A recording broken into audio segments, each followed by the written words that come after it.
Carol. E eu sou a Luísa. Seja muito bem-vinda ao IntegraCast. Mais um episódio muito especial aqui para vocês. Mas antes de começarmos aqui a falar de um assunto bem importante hoje, quero agradecer aos nossos colaboradores, Graciela, sempre nos deixando bela. Cada hora é uma piada, tá, Graciela? Cada hora é uma rima. E também a Volzeira do Pechincha, que sempre traz um boa link para os nossos convidados. O arroba dele está aqui embaixo, segue eles para você também conhecer um pouquinho do trabalho dos nossos colaboradores maravilhosos, né, Lu? Isso, e bora apresentar a nossa convidada, Bora. que vai trazer uma temática muito boa e que conversa inclusive com a nossa história também, Sim, né, Carol? Muito. Gente, hoje está com a gente a Mariana, ela é psicóloga, há mais de 15 anos atua na área organizacional e é a primeira diretora de saúde mental do Brasil. A gente tá muito chique, né, Carol? Chiquérrimas. Seja bem-vinda, Mari. Obrigada, meninas. Obrigada aí pelo convite. Um prazer estar aqui com vocês. A gente já papeou bastante antes da gente começar aqui, né? Quase que eu já gravei.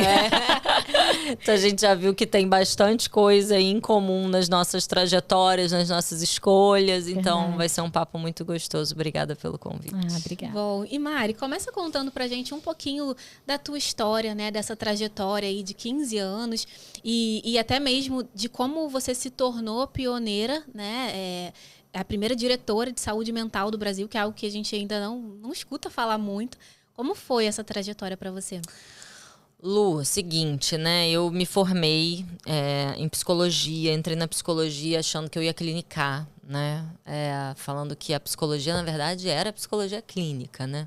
Até porque quem faz psicologia sabe que, acho que até hoje ninguém aprende organizacional na faculdade. Eu lembro que eu recebi uma pergunta há uns anos atrás, falando, Mari, onde é que você se especializou em psicologia organizacional? E eu lembro que me deu um bug, assim, que eu falei assim, acho que foi na vida, porque não teve nenhum curso para me preparar, então eu começo, né, eu acho que eu fiz a minha tangente pro organizacional muito por conta de algo que a gente estava falando aqui antes da gente começar a gravar, né, assim, muito numa perspectiva de liberdade financeira. Então, quando eu fiz a psicologia, todo mundo me olhava com aquela cabecinha assim, de, tadinha, não vai ganhar dinheiro nunca na vida, né? O que acontece é que realmente eu entendi que para eu ter liberdade financeira, eu ia precisar escolher um caminho. Meu caminho foi organizacional, que era onde, como psicóloga, a princípio, era onde o dinheiro estava. E continua estando, né? Porque o organizacional, ele, né, detém bastante recurso financeiro. E aí eu, né, fiz alguns estágios, tudo, mas eu entro, né, com 21 anos, basicamente, eu entro nessa empresa que eu trabalhei nos últimos, né, 12 anos da minha vida. E foi um grande sonho, assim, sabe? Entrar nessa empresa. Eu achava que eu ia me aposentar nela, assim. E lá eu acho que eu aprendi tudo e mais um pouco, né? Não só da psicologia organizacional, mas dos ambientes corporativos. E lá também eu adoeci.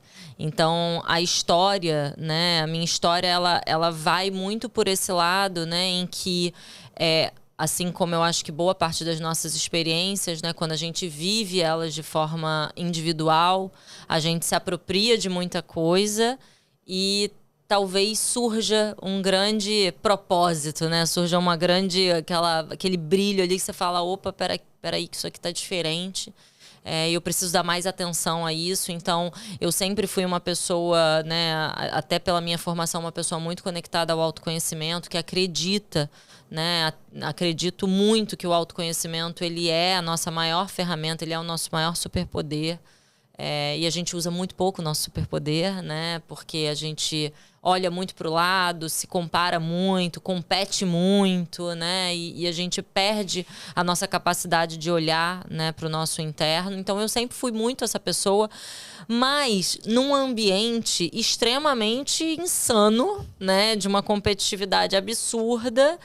E querendo, e sempre com muita ambição, sabe? Eu sempre tive muita ambição, assim, de crescer mesmo, de realmente, mais uma vez, ter liberdade, cada vez mais liberdade financeira, angariar, né, conquistas que são muito novas para, né, para minha ancestralidade também, sabe? Então, só que isso também veio com, né, uma consequência, né? Então, em meados ali de 2018, eu falo que eu começo o meu processo de adoecimento. Eu comecei a ter crises de pânico, crises de ansiedade, comecei a achar que aquilo ali era algo muito pontual, né? Que, não, isso aqui está acontecendo, sei lá, por conta desse momento aqui, ou dessa situação, ou então era o medo do avião, que eu nunca tive, sempre viajei pra caceta e nunca tive medo de avião, mas a minha crise foi dentro de um avião, voltando do Rio para a cidade que eu morava, que era em São Paulo. Então, morei bastante tempo fora também da minha casa, digamos assim.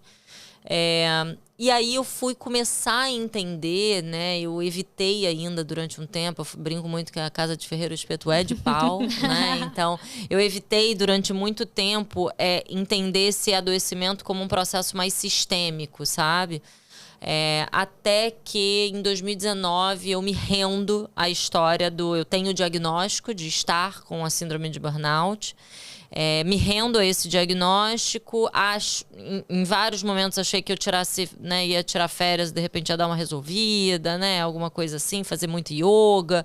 E eu sou totalmente a pessoa dos processos holísticos, sempre fui, acho e acredito muito neles, mas chegou um dado momento para mim que só eles não funcionavam mais, então eu tive que também entrar, né, com um processo psiquiátrico, que para mim foi uma baita quebra de paradigma, porque a maior parte dos psicólogos, eu acho que hoje em dia a gente já está bem melhor nisso, mas assim, antigamente a gente tinha um baita preconceito com a psiquiatria, afinal de contas era toma aí um remédio e vai para casa, né? Acho que hoje isso já avançou bastante, existe uma parceria muito grande nessa relação psicoterapêutica com a psiquiatria. E aí em 2020 eu me afasto, né? E aí eu me afasto, eu entrego o meu atestado lá de síndrome de burnout, numa época onde o burnout ele não era reconhecido como doença ocupacional. Eu já era uma alta liderança na empresa que eu trabalhava, já era acionista nessa empresa, então não existia essa história de entregar atestado, né? Assim, vai trabalhar sim, exatamente. E eu, de alguma forma, falei, cara, esse problema não é só meu, eu sei lá o que vai acontecer, eu vou entregar esse atestado aqui. E com muito frio na barriga eu me afasto por míseros 15 dias. E até hoje, quando eu conto isso, realmente me dá vontade de rir, porque não tem muito o que fazer em 15 dias, mas era o que tinha. E quando eu volto de afastamento, a empresa que eu trabalhava, ela já estava num processo de revisão cultural, né? E o que é a cultura, se não a gente, né, trazer alguns incrementos de valores do que a gente acredita, mas traduzir isso em comportamento. E na época a gente estava olhando para essa cultura de uma perspectiva de segurança psicológica, que era muito recente esse termo dentro do ambiente organizacional, tudo. E a primeira pergunta que eu fiz quando eu voltei de afastamento foi, cara, como é que a gente está falando de segurança psicológica se a gente não sabe nem a principal consequência, né? E a principal consequência de viver, conviver em um ambiente com ausência de segurança psicológica é o adoecimento, né, físico e mental. Porque eu acho que hoje a gente fala muito sobre saúde mental, mas a saúde ela é integral, né? Então eu sempre falo que a saúde mental talvez seja o meu cartão de visita, mas eu falo sobre saúde, porque a nossa saúde, ela se apresenta antes de tudo no nosso corpo, né? Antes de você ter o colapso mental, emocional, cara, o nosso corpo já apresentou muitos sinais, né? Então, quando eu volto de afastamento e conecto um pouco isso, eu provoco o quanto que a gente deveria ter, né, um olhar mais profundo para as consequências de um ambiente inseguro psicologicamente. E, para mim, a maior das consequências, ela chega, né, na saúde mental. E aí surge a diretoria de saúde mental, a primeira diretoria de saúde mental do Brasil. Na época até falaram da América Latina, tudo. E na época, assim, eu saí em revista, a nova aposta da empresa tal, e capas de revista. Olha, foi um caos.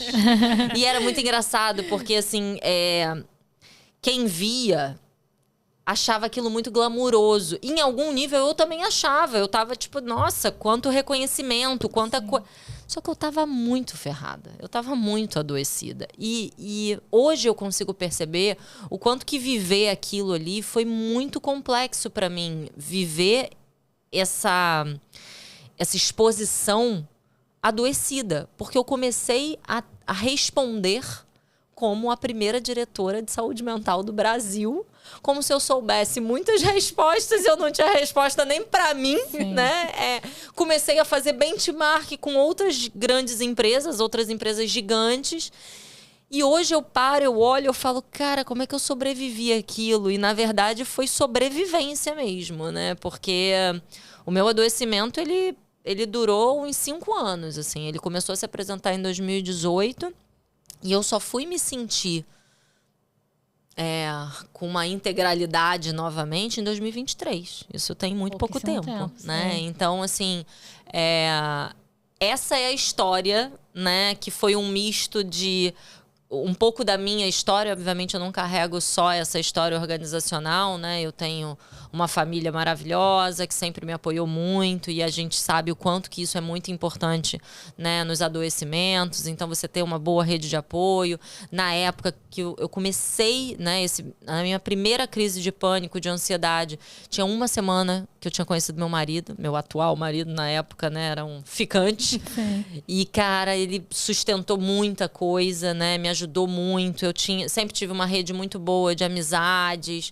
E a verdade é que eu sempre fiz muita terapia, né, gente? Assim, seja porque a psicologia pedia isso, mas também porque eu sempre acreditei muito. Então, o fato de eu ter esse olhar um pouco mais sistêmico para a coisa me ajudou muito, mas também não me inibiu, né, de fechar os olhos ou, sei lá, ou ficar com um véu um pouco, né, no rosto, porque eu acho que o grande perigo, né, e a gente estava falando disso aqui antes também, né, eu acho que o grande perigo das nossas tomadas de decisão serem baseadas em medo, em escassez, é que você acaba caindo em algumas armadilhas e muitas vezes você não consegue sair, ou adoece para sair, ou então, assim, você realmente tem sei lá, quase que uma luz bate em você pra você falar, opa, isso aqui não tá legal. E é muito difícil pra gente, né? Nós, mulheres, sairmos desse local, até pelo que a gente estava falando antes, né? Assim, a gente tem direitos conquistados de forma muito recente, né? Então, a história em si da diretoria de saúde mental e a minha história, ela se resume um pouco a isso no que tange ao profissional, né? Porque eu acho que foi assim que eu comecei a ficar conhecida, né? Eu brinco que foi assim que eu virei subcelebridade em algum momento. E é através dessa história, né? E acho que vocês duas falaram muito isso da experiência de vocês, né? Que foi o trampolim para hoje eu estar aqui. Hoje eu estar aqui conversando com vocês. Hoje eu estar aí há mais de 3 anos eu brinco que é o voo livre, né? A nossa vida autônoma é um baita voo livre, né? E o quanto que existe muito frio na barriga. Muita coisa. Existe muita conta para pagar, mas ao mesmo tempo tem uma coisa que não se paga, né? Que é a nossa autenticidade, a nossa liberdade, né? E as nossas escolhas, né? Que a gente pode realmente escolher muita coisa que a gente vive. Então, acho que, em resumo, essa sou eu. Nossa, tô apaixonada já, Mariana. Eu falei, cara, que tu ia se apaixonar. Eu me apaixono pelas convidadas, entendeu? Muito legal, assim, a tua história. Acho que me deu vários insights. Eu brinquei até com a convidada anterior, que parece que, conforme a gente vai conversando com a pessoa, vai abrindo umas caixinhas de Pandora na cabeça, a gente vai lembrando de várias coisas. E bem interessante tudo que você trouxe. Lembrei de muita coisa da minha história, da nossa, né? E como você poderia dizer com a tua experiência, o que é essa segurança psicológica no ambiente de trabalho, né? Se tiver como a gente definir isso, né? O que seria essa segurança psicológica? E por que isso é importante para uma empresa, né? Acho que hoje eu tô nesse lugar de liberdade, mas hoje, por exemplo, eu tenho uma empresa e eu tenho pessoas ali que trabalham comigo, para mim, né? Times. como, até para nós como líderes ali, né? Como saber lidar, né, com toda essa questão de segurança do trabalho. A gente também que veio de um processo de CLT, exército, concurso, enfim, né? Desse sistema antigo, né? Sim. Como trazer isso para um ambiente de trabalho, essa segurança psicológica? A segurança psicológica, em grande resumo, ela é uma condição dentro do ambiente em que você possa tomar riscos interpessoais. O que isso significa? Risco interpessoal é desde você poder fazer uma pergunta e não se sentir burro fazendo aquela pergunta. Então, nessas horas eu sempre lembro da gente na escola, né? Sim. Assim, eu era a criança que às vezes tinha um pouco de vergonha de levantar a mão e perguntar alguma coisa, porque eu ia ser zoada pelos amiguinhos, tudo. Então, a escola é um ambiente com pouca segurança psicológica, inclusive. Então, a tomada de risco interpessoal, ela é desde você tirar uma dúvida até você não concordar. Independente da hierarquia. Então, até, sei lá, você falou alguma coisa pro teu time, alguém do teu time virar e falar, pô, Carol, não concordo com o que você falou, eu vejo sob uma outra ótica. Sem o medo de ser rechaçado, sem o medo de você ter intercorrências e consequências, né? Saiu uma... A gente até hoje não sabe, a gente nunca mais sabe o que é verdade, o que é mentira na internet, né? O que é jogada de marketing, o que não é. Mas saiu há pouco tempo agora, esses dias, de uma empresa que fez uma pesquisa sobre estresse, né? E todo mundo que respondeu que estava estressado foi demitido, né? Isso, basicamente essa intercorrência de você sofrer consequências por dizer o que você pensa, o que você acredita. Obviamente... É o que eu falo que não é um sincericídio, né? Não é você dizer de qualquer forma, não é você chegar e falar... Obviamente, você trazendo respeito. Então, assim, eu lembro que quando a gente começou a trazer, né, esse contexto de segurança psicológica para dentro da empresa que eu trabalhava, algumas pessoas começavam a me procurar e falar assim, ai, Mari, fulano acabou com a minha segurança psicológica porque discordou de mim. E dava vontade de dar 3 tapas na cara da pessoa e falar assim, cara... Peraí, né? Porque não é sobre isso. A segurança psicológica não é sobre você ser legal, não é sobre você não ter conflito. Muito pelo contrário, é sobre você ter conflito. Mas ter conflitos de forma respeitosa e digna. Né? E não achar que manda quem pode e obedece quem tem juízo.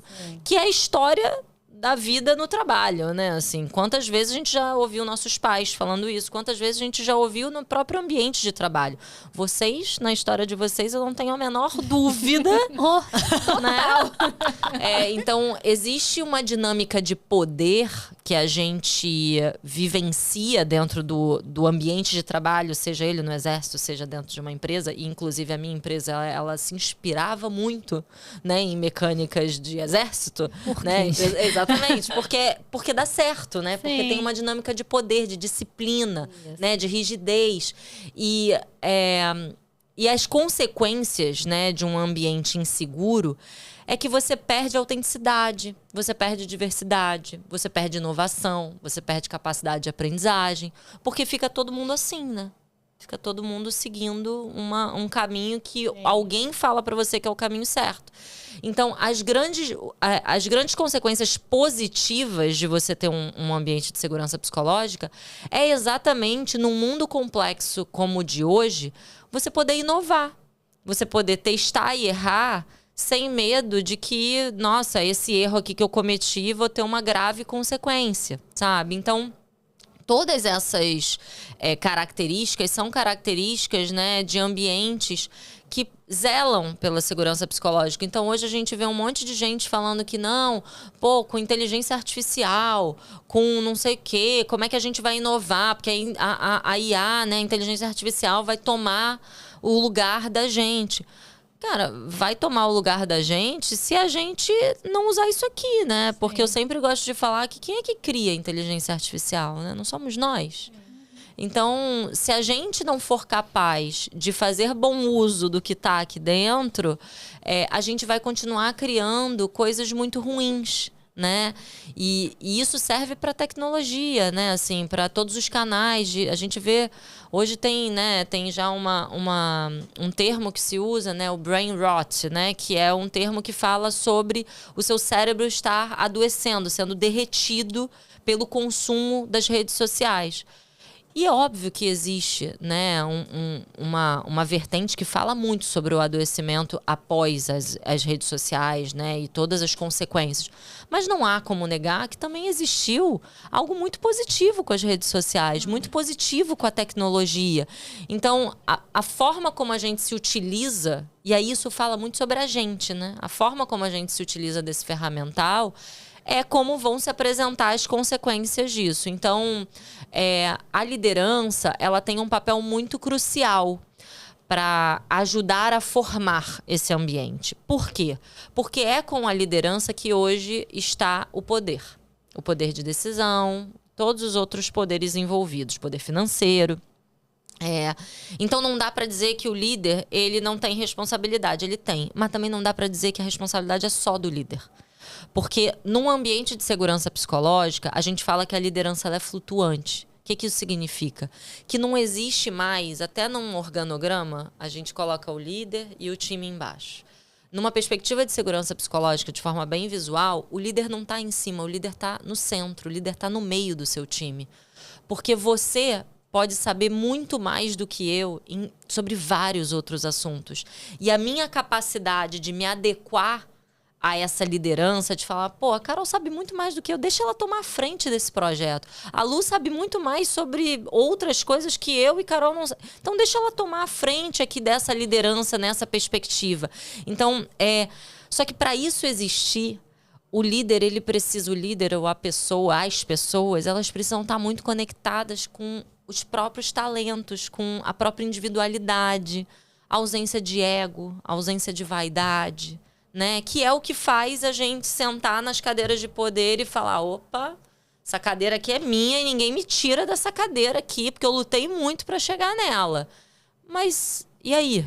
Qual é o teu entregável, sabe? Porque, no fim, o nosso papel como líder é desenvolver as pessoas para que elas assumam grandes responsabilidades também, para que elas entreguem para a sociedade, para que a gente entregue para a sociedade aquilo que a gente recebeu, né? Então, hoje, na construção de um ambiente seguro psicologicamente, o líder ele tem um papel crucial, mas ele precisa instigar o time dele a participar, né? E aí existem alguns elementos que esse time, junto com esse líder, pode observar, que como é que esse time se aprecia, né? Então, como é que vocês se reconhecem dentro desse time? Como é que eu falo, pô, a Lu é muito boa nisso aqui, cara, é muito incrível. Eu tenho um podcast também junto com 2 outras executivas de RH, e a gente fez um evento há pouco tempo, e aí tem umas fotos do evento, e aí a Laura, uma amiga minha aqui, né, que tá comigo nesse podcast,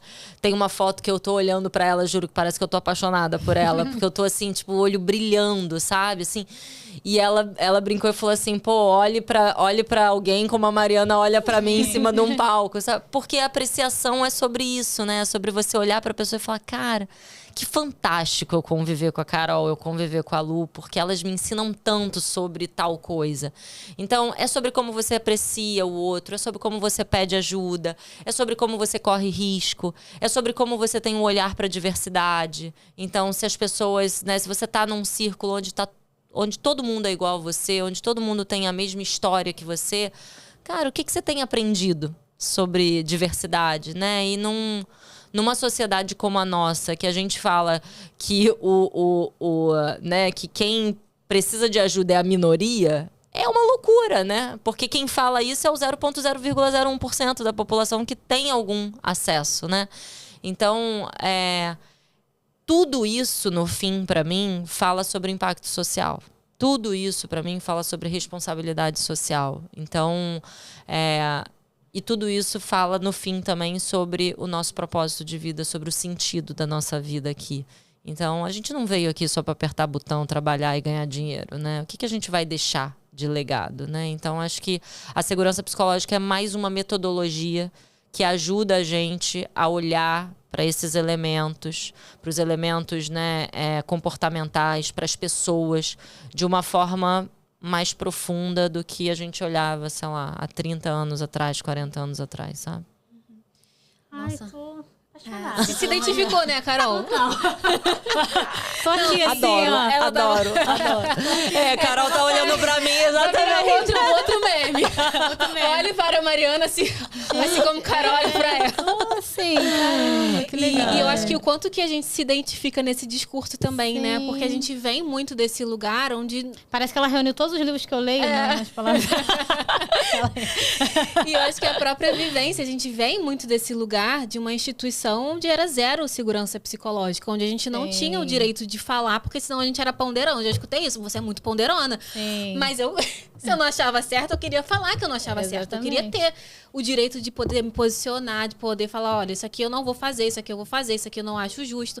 Mas de onde a gente veio, a gente não tinha essa segurança, porque senão era punido, era preso, era...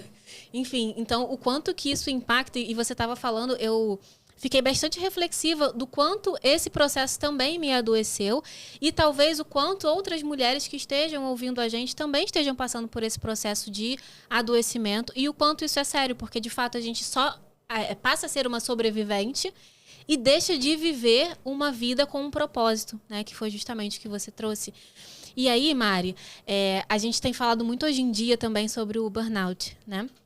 Fala um pouquinho pra gente o que é, quais são os sintomas, como que numa empresa a gente pode identificar isso tanto na gente ou então em algum colega, em algum outro colaborador, porque isso também é importante, né? Quando a gente fala de um time, de uma equipe, também é importante a gente ter essa responsabilidade de olhar, poxa, sim, eu acho que fulano já está entrando num processo de adoecimento. Perfeito. O que eu posso fazer? Até eu sempre falo que tem 2 comportamentos que são muito visíveis para você detectar se aquele ambiente é um ambiente seguro psicologicamente ou não. O primeiro deles é a distribuição de fala dentro de um ambiente. Então, se você está dentro com um grupo, com o seu time, e tem aquelas 3 pessoas que falam sempre, o restante fica tudo calado. Isso já é um resultado empírico de falta de segurança psicológica. Então, a distribuição de fala é muito importante. E a outra é a sensibilidade social. Que a gente usa muito a sensibilidade social na nossa família, com os nossos amigos, que é aquela coisa de você olhar para a pessoa e, sem precisar de nenhuma comunicação verbal, você fala, cara, a luta é diferente. A Carol tá com um olhar meio opaco, tá com olheira. Deixa eu perguntar o que aconteceu, né? E é engraçado porque a gente consegue fazer isso, às vezes, em rodas de amigos, né? Na família. Às vezes até não, o que é muito grave, inclusive. Mas dentro do ambiente de trabalho, a gente costuma falar assim, não, nem vou perguntar, porque vai que me tira aqui, vai que ela me dá um problema aqui, para mais um para eu resolver, né? Então, esse olhar de sensibilidade social, ele é muito importante para que você realmente perceba os sinais sutis do adoecimento. Porque o burnout ele é um adoecimento advindo do ambiente de trabalho. Então, é muito complexa a identificação do burnout, porque... Por isso que tem muito especialista por aí que fala, né, que se diz especialista, que fala que o burnout não existe. Porque os sintomas, eles são todos os sintomas. Eu lembro até hoje, quando eu tive o diagnóstico, e aí eu falei pro meu psiquiatra, eu falei, tá bom, Gabriel, mas o que isso significa? Eu tô com o quê? Ele falou, você tá com tudo. Eu falei, pô, obrigada, que ótimo, valeu mesmo. Mas porque eu tava com todos os sinais de uma ansiedade e com todos os sinais de uma depressão. Então você tem choros compulsivos, você tem isolamento social, você tem perda de memória, você tem perda de raciocínio, você tem e aí sinais físicos, né? Então, por exemplo, até que normalmente são os primeiros sinais. Então, dores de cabeça, né, excessivas e consecutivas. Então, assim, pô, uma coisa é você ter, sei lá, pô, passei 2 dias aqui com uma puta dor de cabeça porque, pô, tava dedicada a um projeto e tal. Outra coisa é você passar 1 mês inteiro tomando remédio pra enxaqueca. Uma coisa é você comi um negócio que não me fez bem. Outra coisa é você passar o mês inteiro tomando omeprazol, pantoprazol, que eu brinco que é a nova jujubinha, né? Tudo, bateu uma gastritezinha, não. O problema é que eu tomei Coca-Cola. Não, sabe? Você não para olhar para os cenários. Então, todos os sinais que compõem adoecimentos relativos, né, à depressão e à ansiedade contemplam sinais do burnout, né? Então, os mais característicos também, eles também contemplam essa... É um distanciamento emocional também que você começa a ter. Então, é aquela coisa que aquele sentimento de angústia que você já não sabe o que você está fazendo e por que você está fazendo aquilo. Eu lembro que eu fui... eu lembro como se fosse hoje, assim, eu estava numa reunião, a gente estava com um projeto que eu era muito contra. E eu lembro que em qualquer outro momento da minha vida, talvez eu não tivesse tido essa atitude, mas eu lembro que eu fui justificar algo, assim, de achar que aquilo ali não estava dando certo, e eu chorava copiosamente, como se eu tivesse, sei lá, como se alguém tivesse morrido da minha família, sabe? Porque aquilo ali me agredia a tal ponto, e aí eu cheguei, né, alguns meses depois, eu comecei a tomar um certo distanciamento afetivo daquilo. Então, assim, tudo que eu sempre amei na minha vida é isso, é conversar, é trocar, é estar com pessoas. E eu não só me isolava, como eu também comecei a estar mais agressiva, a ter mais labilidade emocional. Então, assim, eu tava tudo bem. Era um e-mail chegar na minha caixa que, cara, aquilo ali tomava uma proporção pra mim absurda. Então, tudo isso são sinais, né, de que algo não está funcionando de forma boa pra você, né? Então, o burnout hoje, ele... tem muitas estatísticas aí que falam, não, os afastamentos depois da pandemia cresceram em 30%. O Brasil é o segundo maior país aí com maiores índices de afastamento por burnout, tudo. E aí o que eu me questiono muito é assim, os afastamentos estão crescendo, os percentuais estão aumentando, ou a gente está falando sobre isso? Porque a gente não falava sobre isso antes, né? E aí eu entro muito em conflito, porque eu sempre falo que o adoecimento, né, o burnout, ele tem duas vertentes, né? Ele tem uma vertente individual e uma vertente coletiva. Então, é óbvio que você não pode tirar a responsabilidade do indivíduo. Então, se a pessoa, ela abre mão da sua atividade física, da sua boa alimentação, do seu sono, para trabalhar enlouquecidamente para gerar resultado, isso é uma atitude individual. Então, para ontem, as pessoas precisam ter noção de autogestão emocional. Então, é o famoso divertidamente. Vamos entender o que são as emoções, né? Vamos entender para que elas servem, o que elas comem, é de passar no cabelo, é de comer, é do quê, sabe? Então, assim, vamos entender, vamos ter educação emocional primeiro. Mas a gente também não pode tirar a responsabilidade do ambiente. Principalmente se hoje a gente fala que a maior parte do nosso tempo, e aí não só hoje, né, já há muitos anos, a maior parte do nosso tempo a gente passa dentro do trabalho. Então é muito fácil a pessoa adoecer e falar, a Lu também não dorme, mas e aí? Tu tá dando condições para que a Lu possa dormir, ou você tá ligando para ela às 10 horas da noite, pedindo para ela chegar aqui às 6, pedindo para ela dormir, ou então ela não ir embora enquanto ela não entregar? Quantas vezes, e aí assim, tem...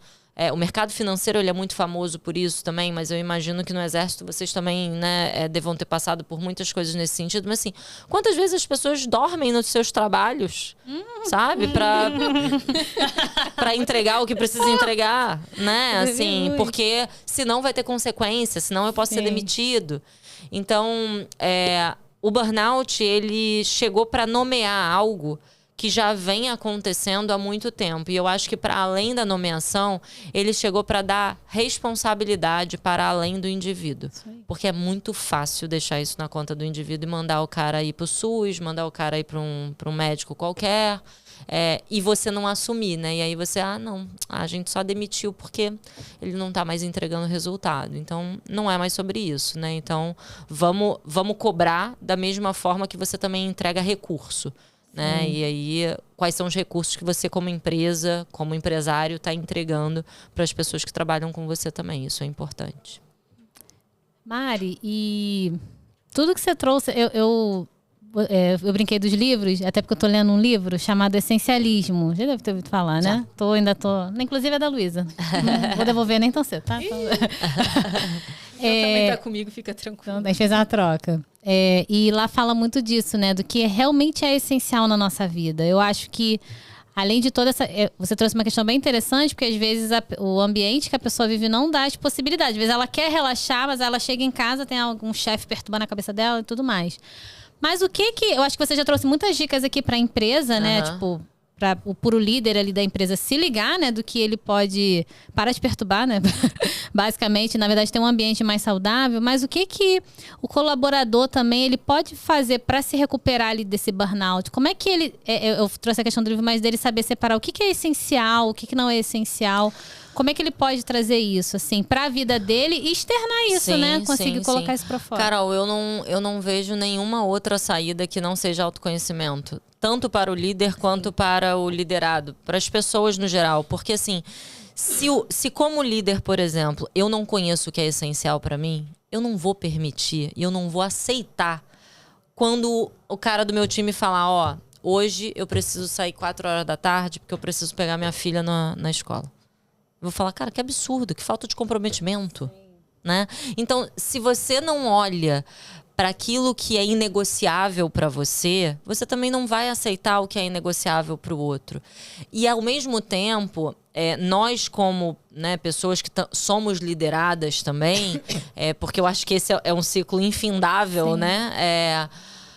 A gente precisa ter autorresponsabilidade para entender o que é essencial pra gente. E aí, para mim, não tem outro caminho que não seja autoconhecimento, que não seja realmente a psicoterapia, que não seja os caminhos holísticos, né, de autoconhecimento. E aí tem várias vertentes, né? Então, pô, a yoga é uma baita atividade física que te leva para esse lugar de presença, a própria meditação. Você tem grupos reflexivos de mulheres, grupos reflexivos masculinos. Então, hoje o que não falta é ferramental para que você pare de viver no automático e comece a olhar para si. E aí eu acho que tem, como boa psicóloga, eu jamais posso fugir disso, mas existe sempre uma causa fundamental ali que é baseada na família, né? Você precisa entender a tua origem, né? Assim, é importante você entender as suas escolhas, elas foram feitas por você ou elas foram repetidas, né? Ou elas foram...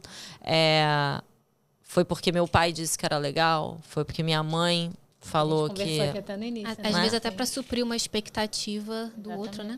Exatamente. E essa é uma relação que, assim, não tem certo ou errado. É uma relação. Então, se você não para observar o que é importante para você, qual o peso que você quer dar para as coisas. Então, assim, tem uma ferramenta que é uma ferramenta super antiga e parece boba, mas é o que a gente chama de roda da vida, né? Que aí você divide lá a tua vida em várias vertentes. Então tem o trabalho, tem espiritualidade, tem saúde. Cara, e aí você desenha, pinta um pouco. Cara, quando você pinta, você começa a olhar em que você está se dedicando. Aquilo que você está se dedicando é aquilo que vai perpetuar, sabe? E aí, como a gente estava falando aqui antes, eu sempre gosto de deixar algumas dicas, né? Assim, tem uma dica de série que eu acho muito maravilhosa, que se chama Ruptura. É uma série que está na Apple TV, que fala muito sobre essa coisa da vida pessoal e da vida profissional. Então, como é que seria se a gente entrasse no trabalho e tivesse um apagão do que é a nossa vida pessoal e vice-versa. Então, essa série é uma série muito interessante para ver que não existe essa história de vida pessoal e vida profissional. É uma vida, é uma pessoa, né? E tem uma outra série que está na Netflix que se chama Blue Zones, que fala sobre os segredos dos centenários, que eu estava falando com vocês aqui antes. E que nesses segredos, assim, nessas pequenas comunidades que existem no mundo todo, então tem comunidade na Itália, tem na Costa Rica, tem um monte de lugar, tem no Japão, existem coisas incomuns para que você tenha uma vida mais longeva e uma vida feliz, né? E uma vida com estados de felicidade não permanentes, porque nada é permanente nessa vida, mas com estados de felicidade mais apropriados, sabe? E é importante que a gente também consuma esse tipo de conteúdo, né? Então, uma das coisas que é importante fazer, né, assim, o conteúdo que você consome nas redes sociais é um conteúdo que alimenta a tua alma, cara. Então, de que você está se alimentando?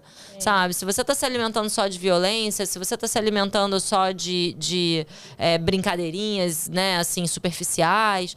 Então, é isso. Para olhar um pouco o que é importante para você, qual o sentido daquilo, qual a sua origem e como é que você realmente quer trabalhar com isso daqui para frente, sabe? Como é que você perpetua a tua longevidade nesse mundo, sabe? Então, e para mim, assim, é impossível falar de saúde, de propósito, sem falar de espiritualidade. Aí, quando a gente fala de espiritualidade, não é religião, né? É você ter a conexão de que existe algo muito maior, né, do que a gente e mais do que isso, que a gente está conectado. Nós somos seres sociais, então aquilo que eu faço para você reverbera para mim e vice-versa, sabe? Então a gente está construindo uma sociedade, sabe? Eu tô falando dentro do meu ecossistema ali, dentro da minha micro-sociedade. Qual o meu papel? O que eu tô deixando para essas pessoas que estão ao meu redor, sabe? Então, acho que isso talvez seja o grande segredo para que a gente para que a gente adoeça menos e para que a gente tenha momentos mais felizes, né, na nossa vida. Gente, eu tô apaixonada. Mari, eu acho que tudo que você falou, né? Eu queria mais 2 horas, né? Mas o pessoal já tá ali atrás. Isso acontece, tá? Isso acontece sempre nos podcasts que eu vou. Pode deixar que a gente vai te chamar de novo, porque ainda tem muito assunto pra você falar. E eu acho que tudo isso que você trouxe, né? Não só pro contexto de empresa, eu tava pensando aqui, até para um contexto... Né? Até religioso mesmo, né? A gente está falando de uma instituição, enquanto às vezes a gente não tem uma segurança psicológica dentro do nosso próprio ambiente religioso, né? Da escola que você trouxe. Então, dá pra gente ir falando sobre isso em diversas esferas. E eu queria muito te agradecer, né? Por você ter topado estar com a gente. Eu falei pra Carol, ela já é famosa, Carol. Não sei se ela em casa, né? Ela falou de você. Amiga, manda mensagem. Vai que ela responde. Ela já me respondeu antes, vou mandar. Mandei, ai, gente. Acho que você respondeu ali no momento que a gente estava ali. Cara, e como foi incrível ter você aqui. Muito obrigada. A gente queria deixar uma lembrança pra você. Ai, gente, obrigada. Pra você lembrar da gente. Obrigada, Espero que você maravilhoso. Vou gostar. Abre porque a gente é curiosa. Não, pelo amor de Deus. Pra saber a sua reação. Peraí. Pra você lembrar da gente quando for tomar um café, um chá. Obrigada. Canequinha aqui, ó. Amei. Obrigada, gente. Obrigada muito mesmo obrigada pelo carinho. pela tua presença, por tudo aquilo que você ensinou pra gente, né, aqui, porque eu acho que a gente aprendeu muito. E pra gente encerrar, qual é o recado que você deixa pras mulheres? Deixa lá na nossa câmera do recado. Cara, o recado que eu deixo pras mulheres é se cerquem de mulheres.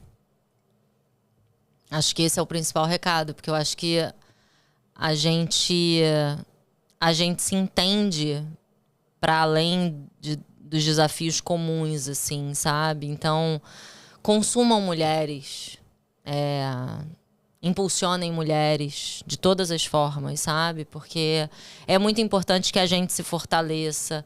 Na nossa saúde é muito importante que a gente tenha uma rede de apoio bem construída.